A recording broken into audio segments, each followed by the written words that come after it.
Un reportage cette fois-ci de notre correspondante au Québec, Catherine François, qui nous fait découvrir Mémoire d'Encrier. Vous allez le voir, une maison d'édition qui se distingue des autres. Vous allez comprendre pourquoi. Reportage. Plantée là, j'assiste à cette mascarade du pays. Dans les bureaux de Mémoire d'Encrier, Elkana Talbi rencontre son éditeur, René Saint-Éloi, le directeur et fondateur de Mémoire d'Encrier. La maison d'édition montréalaise vient de publier le 2e recueil de poésie d'Elkana. C'est un rêve devenu réalité. Moi, mon premier recueil, je ne l'ai envoyé qu'à Mémoire d'Encrier. Donc, c'était ici que je voulais que cette maison devienne la mienne. Alors oui, parce que c'est ça, j'ai dit le mot, maison. Je sentais que ce que j'écrivais avait sa place ici.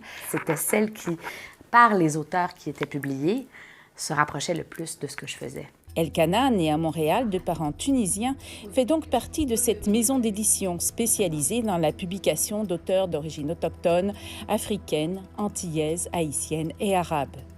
Une ouverture sur la diversité et l'altérité pour élargir les horizons, pour voir le monde sous un autre angle. Les gens amènent d'autres imaginaires, les gens amènent d'autres cultures et puis d'autres manières d'être au monde, d'autres regards.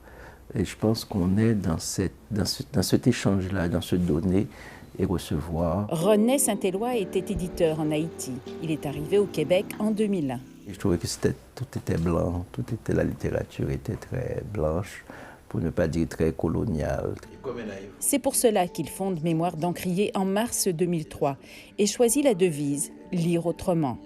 Depuis, la maison d'édition offre un catalogue de quelques 120 auteurs, dont l'académicien Dany Laferrière et les Inous Joséphine Bacon et Naomi Fontaine. En moyenne, Mémoire d'Encrier reçoit 1 millier de manuscrits par an et en publie une vingtaine, la majorité en français. Même cette langue française, ce sont ces petits villages un petit peu partout au monde qui aident cette langue française à se maintenir.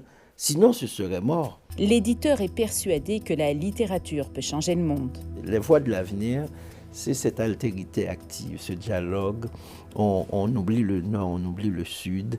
C'est ces humanités qui se rencontrent en dehors de nos préjugés.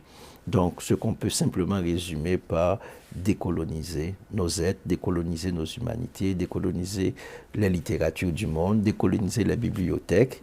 Une vision que partage entièrement Elkana Talbi.